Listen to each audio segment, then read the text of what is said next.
Okay, here's a couple of examples of the elimination method. In the elimination method, you want to get things to cancel when you add down. So as is, nothing cancels. So I look at this and I can multiply by -2. And when I do that, I'm going to get a -4x. And that's going to cancel, which is what I want. So -4 and -2. Okay, so -4 comes from that, -2y comes from that, equals a -26. Oopsie, -26. I'm going to go back to my block here. Alright, so when I add down, this is a weird one because these cancel and these cancel, so I get 0 equals a -3.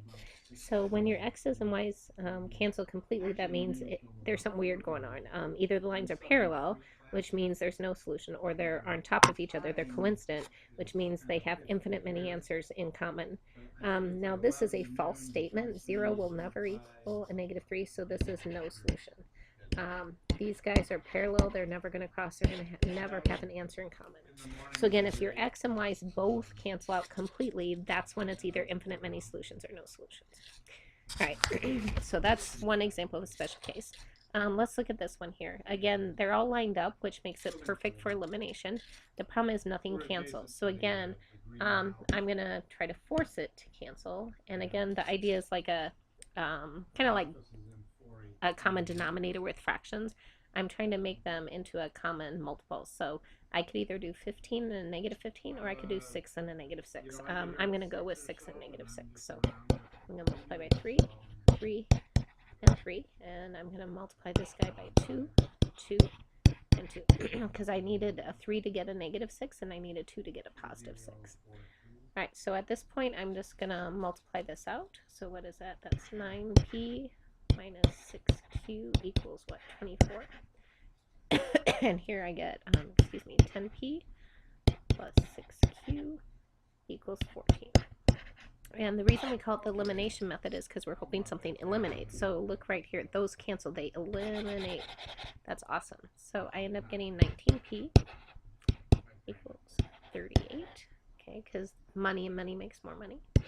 Divide by 19.